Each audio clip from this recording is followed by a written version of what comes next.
எல்லா கேள்விகளும் சட்டம் என்பது எல்லாருக்கும் ஒண்ணு. விஜய் சாருக்கு ஒரு மாதிரியும் விஜய் சாரை கூட்டு போய் ஹாங்காங்ல ஜிம்பாப்வேல விசாரிக்கிறதும் இன்னொருத்தர் கூட்டு போய் கரூர்ல எல்லாம் விசாரிக்க முடியாது. விசாரணை ஆணையருக்கு இல்ல அந்த ஐயோக்குன்னு ஒரு டெட்லைன் இருக்கும். அவங்க ஒரு ப்ராசஸ்ல போவாங்க. புதுசா இன்னைக்கு ஏன் ராகுல் காந்தி அவர்களை டெல்லியில வச்சு விசாரிக்கலையா?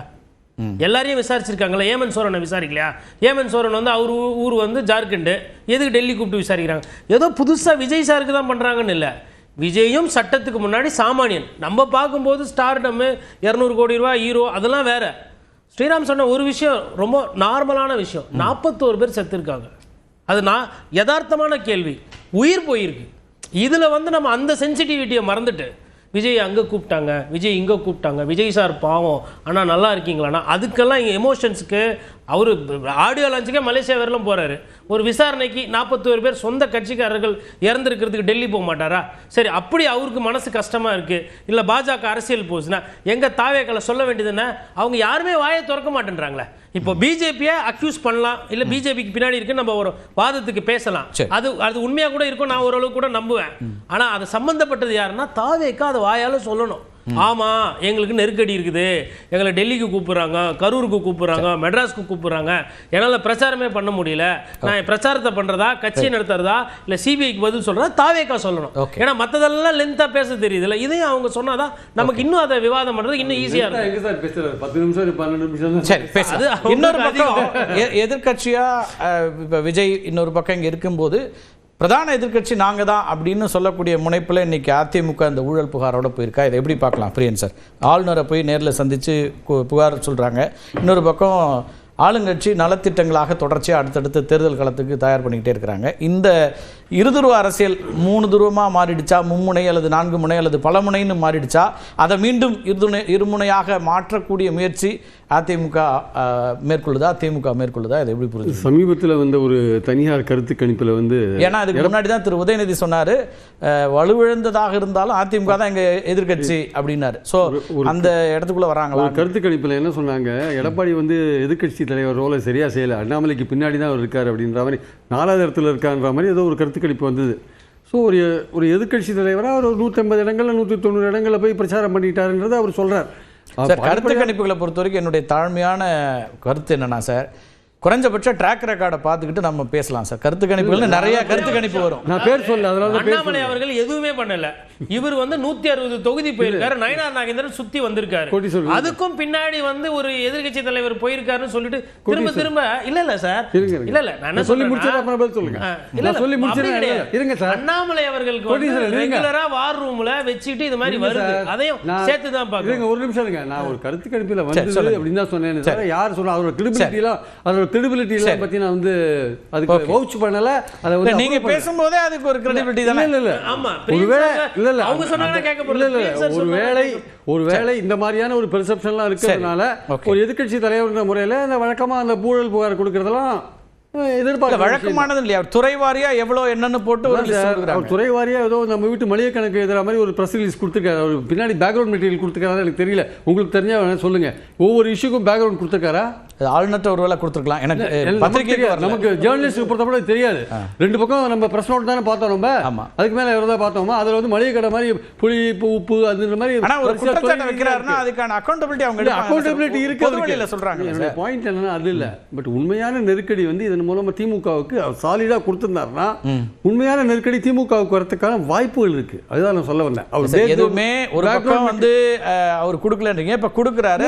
அது ஒரு நான் சொல்றது நெருக்கடி தான். பேக்ரவுண்ட் மெட்டீரியலோட கொடுத்திருந்தாருன்னா கவர்னர்ட்ட கொடுத்திருந்தாருன்னா இவருக்கு ஏன்னா சாதாரணமா ஒரு கவர்னருக்கும் மாநில அரசுக்கும் சரியான அண்டர்ஸ்டாண்டிங் இருந்ததுன்னா இந்த விஷயம் எப்படின்னா முஸ்வானம் ஆயிடும். கவர்னர் என்ன பண்ணுவாரு, ஸ்டேட் கவர்மெண்ட்டுக்கு அனுப்புவாரு, அது முஸ்வானம் ஆயிடும். இப்போ கவர்னருக்கும் ஸ்டேட் கவர்மெண்ட்டுக்கு உள்ள 7ஆம் பொறுத்தவரை நமக்கு தெரிஞ்ச விஷயம் தான் எப்படி போயிட்டு இருக்குன்ட்டு. அவர் இண்டிபெண்டா ஏதாவது ஆக்ஷன் எடுப்பாருன்னா ஜனாதிபதிக்கு அனுப்பலாம், சென்ட்ரல் ஹோம் மினிஸ்ட்ரிக்கு அனுப்பலாம். ஜனாதிபதி ஹோம் மினிஸ்டர் இங்க பொதுக்கூட்டத்தில் பேசும்போது ஊழல் குற்றச்சாட்டுகளை ஊழல் சொல்லிட்டு போறார். அப்புறம் அவரே ஏதாவது ஒரு உச்ச நீதிமன்ற ஓய்வு பெற்ற நீதிபதி லீகல் எல்லாம் கன்சல்ட் பண்ணிட்டு அவருக்கு ஏதாவது வாய்ப்புகள் உச்ச நீதிமன்ற ஓய்வு பெற்ற நீதிபதியை ஒரு என்கொயரி கமிஷன்ல போட்டா ஜனாதிபதி போட்டா என்ன பண்ணுவீங்க? நீங்க என்ன சாத்தியக்கூறு இருக்குன்னு அரவிந்தர் கேட்கலாம். என்ன சார் பண்ண முடியாது? இது கொடுத்த இந்த பேப்பருக்கான வேல்யூ கூட கிடையாது. கவர்னர்ட்ட கொடுத்து கவர்னர் என்ன பண்ண முடியுங்க? Law and order state subject, Tamil Nadu government ரிலேட்டடான சப்ஜெக்ட், அதில் ஏதாச்சும் ஒரு பிரச்சனைனா தமிழ்நாட்டில் இருக்கிற vigilance and anti corruption department தான் பண்ண முடியுமே தவிர கவர்னர் அதை பிரசிடென்ட்க்கு அனுப்பிச்சாலும் ஹோம் மினிஸ்டர் கொடுத்தாலும் ஒரு வேல்யூ இருக்க மாதிரி தெரியல. Pure political stunt. ஏன் வேல்யூ இருக்காது? சட்ட ரீதியான வேல்யூ அதில் வராது. டிவிஎஸ்சிக்கும் கொடுக்கலாம், சிபிஐக்கும் கொடுக்கலாம். இல்லைங்க, சிபிஐக்கு எப்படி கொடுக்கலாம்? சிபிஐ இல்லை, ஒரு சென்ட்ரல் கவர்மெண்ட் எம்ப்ளாயி இன்வால்வ் ஆகியிருந்தால் தான் சிபிஐ கொடுக்க முடியும். எந்த ஸ்டேட்லயுமே சிபிஐ உள்ள வரணும்னா சென்ட்ரல் கவர்மெண்ட் எம்ப்ளாயா இருக்கணும், அல்லது டிவிஎஸ்சியோட வழக்கு அதை பேஸ் பண்ணி இடி எல்லாம் இப்ப வரக்கூடியத பார்க்கலாம். 25 லட்சம் ரூபாய்க்கு ஐஏஎஸ் அதிகாரிகளே இன்வால்வ் ஆயிருக்காங்க. இல்ல அதே கிளாரிஃபை பண்ணிடுறேன். ஐஏஎஸ் ஐபிஎஸ் இருந்தா கூட தமிழ்நாடுக்கு கீழ வேலை செஞ்சாங்கன்னா சிபிஐ உள்ள வர முடியாது. சென்ட்ரல் கவர்மெண்ட் செக் பண்ணிட்டு வந்துரும். வர இல்ல ரெண்டு தான். ஒண்ணே சென்ட்ரல் கவர்மெண்ட் எம்ப்ளாயி இருந்திருக்கும். அவர் ஃபண்ட்ஸ் சொல்றாரு. ஃபண்ட்ஸ் வந்தா சிக்கல். அது அடுத்து நான் சொல்றேன். அல்லது சென்ட்ரல் கவர்மெண்டோட ஃபண்ட்ஸ் இருந்தா அத வந்து சிபிஐ காக்னிசன்ஸ் எடுத்துக்கலாம். பட் அப்படி இருந்தாலும் அந்த ஃபண்ட்ஸை நீங்க ஸ்டேட் கவர்மெண்ட் கொடுத்து ஸ்டேட் கவர்மெண்ட் கீழ அது வேலை செஞ்சிருந்தாங்கன்னா சிபிஐ உள்ள வர முடியாது. ஓகே, சென்ட்ரல் கவர்மெண்ட்டும் சென்ட்ரல் ஃபண்ட்ஸ் சென்ட்ரல் கவர்மெண்டோட இன்ஸ்டிடியூஷன்ஸ் இன்வால்வ் ஆயிருந்தா தான் பண்ண முடியுமே தவிர இது நீங்க கவர்னருக்கு என்ன கொடுத்தீங்கனாலும் கவர்னர் அதை பார்த்துட்டு தமிழ்நாடு கவர்மெண்ட்டுக்கு அனுப்பலாம், தமிழ்நாடு கவர்மெண்ட் கேட்கலாம், ரிப்போர்ட் கேட்கலாம், அல்லது ஏதாச்சும் ஒரு அவர் வந்து ஒரு பப்ளிக்கா ஒரு ஸ்டேட்மெண்ட் கொடுக்கலாம். இந்த மாதிரி இத்தனை கம்ப்ளைண்ட் வந்திருக்கு, இதுக்கான பதில் என்னன்னு பப்ளிக்கா ஸ்டேட்மெண்ட் கொடுக்கலாம். அல்லது அசம்பிளி 20ஆம் தேதி ஆரம்பிக்க போகுதுன்னு நினைக்கிறேன். அப்ப இது வந்து ஏதாச்சும் ரைஸ் பண்ணலாமே தவிர அதை தாண்டி சென்ட்ரல் கவர்மெண்ட் அனுப்ப முடியாது. சிபிஐங்கிறது சென்ட்ரல் கவர்மெண்ட் எம்ப்ளாயிஸ் மட்டும் தான், அல்லது சென்ட்ரல் கவர்மெண்ட் இன்ஸ்டிடியூஷனுக்காக மட்டும் தான். இந்த இன்னைக்கு கொடுக்கப்பட்ட குற்றச்சாட்டுகளை சட்ட ரீதியா அடுத்த கட்ட நகர்வுகள் எதுவுமே இதுல வர முடியாது சொல்றது வந்து நார்மலா வந்து ஒரு ஸ்டேட் கவர்மெண்ட்டுக்கும் கவர்னருக்கும் நல்ல ரேப்போ இருக்கும்போது நடக்கிறது. ரேப்போ இல்லாத போது என்ன நடக்கும் யாருக்கும் சொல்ல முடியாது.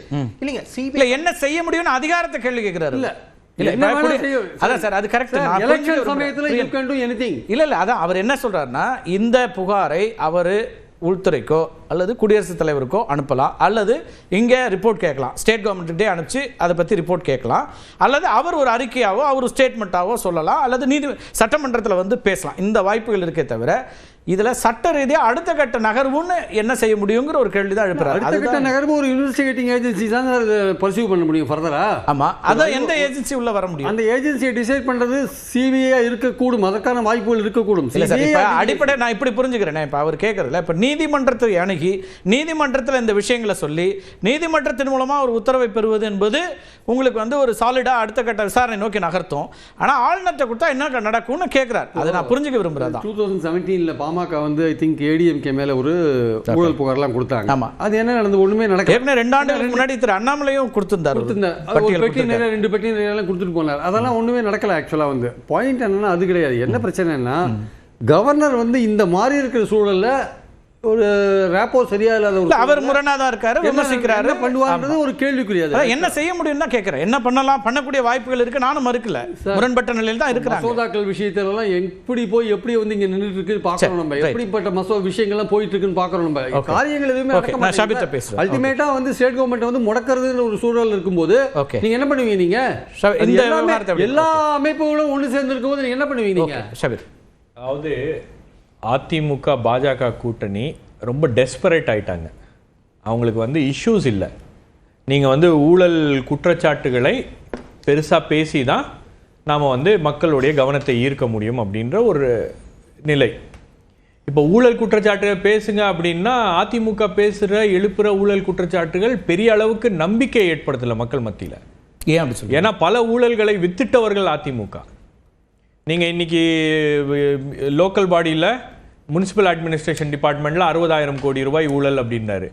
அந்த 60,000 கோடி ரூபாய் ஊழல் நடந்ததுக்கான வேற போய் கண்டுபிடிச்சிங்கன்னா அங்கே வந்து முனிசிபல் அட்மினிஸ்ட்ரேஷனுடைய